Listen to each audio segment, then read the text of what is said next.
नमस्कार दोस्तों, स्वागत है आपका हमारे YouTube चैनल में। मैं विश्वजीत सिंह और आज हम जिस टॉपिक पर बात करने लगे हैं वो है बेसिकली हाल ही में तेलंगाना का रामप्पा टेम्पल जो यूनेस्को की वर्ल्ड हेरिटेज लिस्ट में ऐड हुआ है।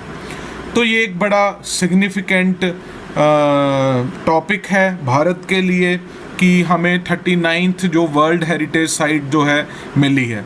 तो इस टॉपिक में हम बात करेंगे क्या है ये टेम्पल और ये यूनेस्को वर्ल्ड हेरिटेज जो लिस्ट होती है इसकी क्या इंपॉर्टेंस होती है, इस पर हम चर्चा करेंगे। तो दोस्तों, काफ़ी दिनों के बाद हम आपके साथ एक वीडियो लेके आए हैं। हमें खेद है कि हम बीच में से थोड़ा सा मिस हो गया हमारा।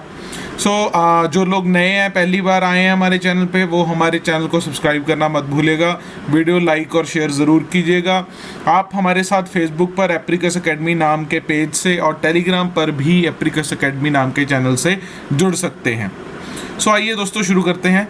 रुद्रेश्वरा टेम्पल, रामप्पा टेम्पल को रुद्रेश्वरा टेम्पल भी कहा जाता है। ये Palampet Mulugu district near Warangal in the state of Telangana है। ठीक है, तो तेलंगाना में है ये।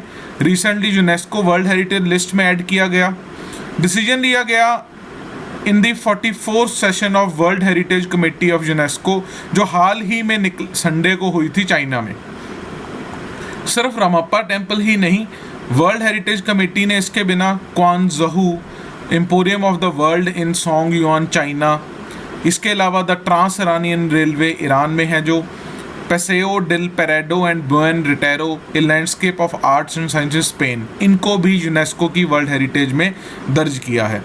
देखिए, एक वर्ल्ड हेरिटेज साइट क्या होती है? एक ऐसी लोकेशन होती है जिसकी आउटस्टैंडिंग यूनिवर्सल वैल्यू है कि that is very very outstanding और सिग्निफाई करती है ये कोई कल्चरल या नेचुरल सिग्निफिकेंस, और इतनी एक्सेप्शनल होती है ये साइट कि नेशनल बाउंड्रीज से भी परे है ये।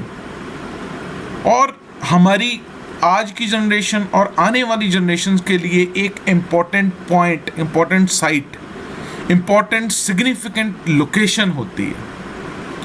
और इन साइट्स में अगर वर्ल्ड हेरिटेज साइट्स में इंक्लूड होना है तो 10 सिलेक्शन क्राइटेरिया हैं इसके, उनमें से कोई एक जो है वो मीट करना चाहिए, तभी उसको वर्ल्ड हेरिटेज साइट में ऐड कर सकते हैं। इसके अलावा ये जो साइट्स हैं they represent a masterpiece of human creative genius. इंसान का जो जीनियस क्रिएटिव मास्टरपीस है उसको भी एग्जिबिट करती हैं। इसके बिना exhibit important interchange of human values over span of time या cultural in a cultural area in the world, और यूनिक और एक्सेप्शनल टेस्टमनी होती है टू ए कल्चरल ट्रेडिशन, और या फिर एक outstanding example of A traditional human settlement. तो कहने का मतलब है कि वर्ल्ड हेरिटेज साइट में ऐसी साइट्स होती हैं जिनकी बहुत ही ज़्यादा कल्चरल इम्पोर्टेंस है और उस समय के लोगों के लिए और फ्यूचर के लिए बहुत इंपॉर्टेंट साइट्स हैं ये। यूनेस्को की वेबसाइट के अकॉर्डिंग 2004 तक वर्ल्ड हेरिटेज साइट को सिलेक्ट किया गया जाता था on the basis of 6 cultural and 4 natural criteria, लेकिन फिर रिवाइज ऑपरेशन गाइडलाइंस फॉलो कर ली गई थी। इसके बाद जो है सिर्फ 10 क्राइटेरिया रखे गए, जिनमें से कहा गया कि अगर कोई एक क्राइटेरिया सेटिस्फाई होता है तो उसको वर्ल्ड हेरिटेज साइट में डाला जा सकता है। यूनेस्को के इस अनाउंसमेंट के बाद हमारे प्रधानमंत्री नरेंद्र मोदी ने ट्वीट किया, excellent congratulations to everyone specially the people of Telangana. The iconic Ramappa temple showcases the outstanding craftsmanship of great Kaktiya dynasty, जिन्होंने इसको बनवाया था, Kakatiya dynasty. I would urge all to visit the majestic temple complex and get a first-hand experience of its grandness. Ramappa temple 13वीं century में बनाया गया था। नाम रखा गया था इसका आफ्टर इट्स आर्किटेक्ट रामप्पा, और गवर्नमेंट की तरफ से इसे सिर्फ इस साइट को प्रपोज किया गया था for UNESCO world heritage site in 2019 में प्रपोज किया गया था, और यूनेस्को की एक टेंटेटिव लिस्ट में ये 2014 से है। देखिए, टेंटेटिव लिस्ट एक होती है, एक इन्वेंट्री होती है, ऐसी जगहें जिनको लगता है, देशों को लगता है कि ये कल को वर्ल्ड हेरिटेज साइट्स बन सकती हैं। जब यूनेस्को की इस लिस्ट में, टेंटेटिव लिस्ट में कोई प्रॉपर्टी ऐड हो जाती है तो जो देश है, कोई भी देश, वो एक नॉमिनेशन डॉक्यूमेंट तैयार करता है जो यूनेस्को वर्ल्ड हेरिटेज कमेटी के सामने रखा जाता है।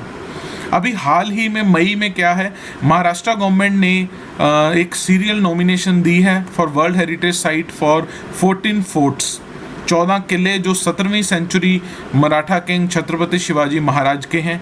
और थीम इनको किस थीम में इंक्लूड किया गया, मराठा मिलिट्री आर्किटेक्चर महाराष्ट्र में। और ये जो सीरियल नॉमिनेशन है आर्कियोलॉजी सर्वे ऑफ इंडिया के द्वारा यूनेस्को को भेजी गई है through ministry of culture. UNESCO ने इसे एक्सेप्ट कर लिया है और अब ये टेंटेटिव लिस्ट में आ गई है। इसका मतलब क्या है कि आगे चलकर आने वाले कुछ सालों में इसको भी वर्ल्ड हेरिटेज साइट का दर्जा दिया जा सकता है। संडे को इस वोटिंग में 21 मेंबर्स में से 17 मेंबर्स ने सपोर्ट किया कि यरमप्पा टेम्पल को इंक्लूड किया जाए। और अब इसको मिला के जैसा मैं आपको बता रहा था कि हमारे पास 39 साइट्स हो गई हैं in the UNESCO world heritage list. और आर्कियोलॉजिकल सर्वे ऑफ इंडिया के पास इन 39 साइट्स में से 23 वर्ल्ड हेरिटेज साइट्स की कस्टडी है। जिस टेम्पल की हम बात कर रहे थे पालमपट्ट 200 किलोमीटर नॉर्थ में है तेलंगाना की कैपिटल हैदराबाद के। टेम्पल कॉम्प्लेक्स बनाया गया था रचरेला रुद्रा रेड्डी के द्वारा जब काकतीय रूलर गणपति देवा यहाँ पर रूल कर रहे थे। सैंडस्टोन से बनाया गया है। इसकी कंस्ट्रक्शन 1213 सीई में शुरू हुई थी और तकरीबन ये माना जाता है कि 4 दशक 40 साल इसको लगे बनाने में। यूनेस्को की वेबसाइट पर यह भी है कि इस बिल्डिंग फीचर जो इसके हैं डेकोरेटेड बीम्स हैं, pillars of carved granite and dolerite हैं with a distinctive and pyramidal vimana, और बहुत ही लाइट वेट पोरस ब्रिक से बनाया गया जिनको फ्लोटिंग ब्रिक्स भी कहते हैं, ताकि कि जो weight of the roof structures है वो कम हो जाए। और इस टेम्पल के जो स्कल्पचर्स हैं that is are of high artistic quality and that illustrate regional dance customs and Kakatiyan culture. So दोस्तों ये था जो वर्ल्ड हेरिटेज साइट में नया इंक्लूड किया गया। तो आप लोग 3-4 चीज़ें याद रखना एग्जाम पॉइंट ऑफ व्यू से भी, क्या है, किसने बनाया था, काकतीय डायनेस्टी से जुड़ा है, कहाँ पे है, ठीक है, और ये वर्ल्ड हेरिटेज साइट क्या होती है, 10 वाले इनके क्राइटेरिया एक पूरा करना होता है। तो ये जो मेन पॉइंट्स हैं इसमें याद रखने के लिए। सो दोस्तों मिलेंगे अगली बार एक और नई वीडियो के साथ, तब तक के लिए धन्यवाद।